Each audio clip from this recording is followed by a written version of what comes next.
वळूया बातमीकडे। प्रशांत बनकरला न्यायालयात हजर करण्यात आलाय।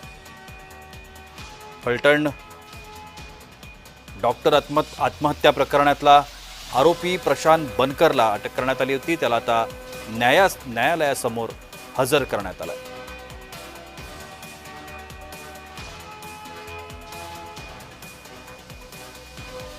प्रशांत बनकर हा फलटण डॉक्टरच्या आत्महत्या प्रकरणातला आरोपी आहे। आज सकाळीच प्रशांत बनकरला पोलिसांनी ताब्यात घेतलं होतं। त्याला न्यायालयात हजर करण्यात आलंय। दुसऱ्या आरोपीच्या शोधात पोलीस पथकं पंढरपूरमध्ये दाखल झाली आहे। प्रशांत बनकरला न्यायालयामध्ये हजर करण्यात आलंय।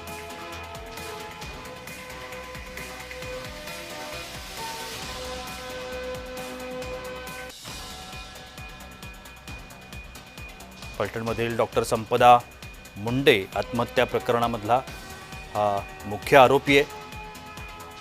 डॉक्टरनं आत्महत्या करण्यापूर्वी आपल्या हातावरती एक सुसाईड नोट लिहिली, ज्यामध्ये या 2 आरोपींची नावं होती। त्यापैकी प्रशांत बनकरला पोलिसांनी अटक केली आणि त्याला आता न्यायालयासमोर हजर करण्यात आलं।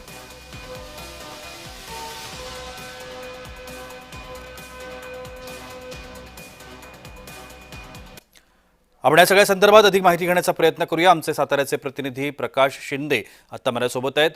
प्रकाश, प्रशांत बनकरला अटक झालेली आहे आणि त्याला न्यायालयासमोर हजर करण्यात आलंय, काय अधिकची माहिती आहे? नक्कीच आज सकाळ पहाटे प्रशांत बनकर या संशयित आरोपीला पोलिसांनी ताब्यात घेतल्यानंतर त्याला आज प्राथमिक आरोग्य केंद्रामध्ये नेल्यानंतर त्याची आरोग्य तपासणी करण्यात आली आणि त्यानंतर त्याला आता फलटण येथील सत्र न्यायालयामध्ये हजर करण्यात आलं आहे। आता न्यायालय त्याला काय नक्की सजा सुनावतंय किंवा पोलीस कोठडी देत आहे का, नक्की काय करतंय याकडे सर्वांच्या नजर राहिलेल्या आहेत। प्रशांत, नक्की प्रकाश, गोपाळ बदने जो दुसरा आरोपी आहे याच्या संदर्भामधला, या प्रकरणामधला, त्याला शोधण्याकरता पोलिसांची पथकं पंढरपूरमध्ये गेली होती। त्या संदर्भात काही माहिती मिळू शकली आहे? नक्कीच जे पोलीस पथक आहेत त्यांनी या आरोपीला अटक केल्यानंतर याच्याकडून काही माहिती मिळाल्याची माहिती मिळत आहे आणि या आरोपीकडून माहिती मिळाल्यानंतर पोलिसांनी पंढरपूर येथे आपला कूच केलेला आहे, जो ते फलटण पंढरपूरमध्ये गेलेले आहेत आणि त्या गोपाळ बदनेला त्या ठिकाणी शोधण्याचं काम सुरू आहे। प्रशांत, आणखीन एक महत्त्वाची घटना या सगळ्या प्रकरणामध्ये घडली। प्रशांत बनकरची जी बहीण आहे ती प्रसारमाध्यमांसमोर आली आणि तिने स्पष्टपणे सांगितलेलं आहे की माझा भाऊ या प्रकरणामधला निर्दोष आहे, त्याचा काहीही दोष नाही। उलट जी पीडिता आहे, जिने आत्महत्या केली, तीच माझ्या भावाला त्रास देत होती, असं तिने म्हटलंय। नक्कीच प्रशांत बनकरची बहीण आज सकाळी तिने काही आपल्या माध्यमांना बाईट दिली होती आणि त्या बाईटमध्ये तिने सांगितलं की माझ्या भावाचा यामध्ये काही संबंध नाही।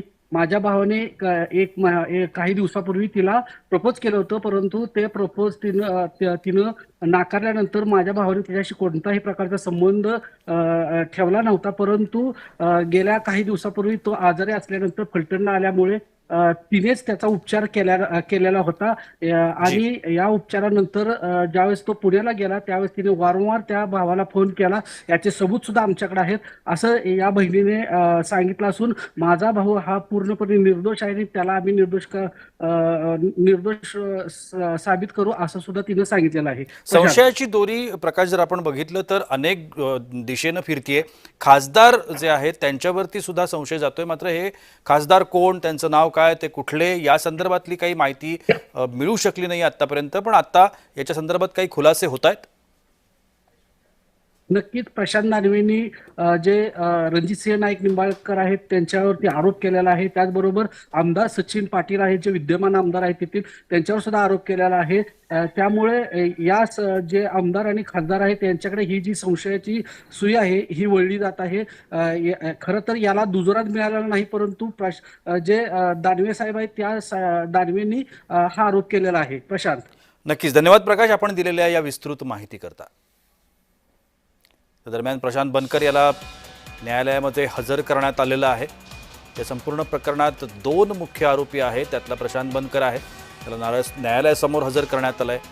आणि आता थोड्याच वेळात न्यायालयाचा निकाल जाहीर होईल.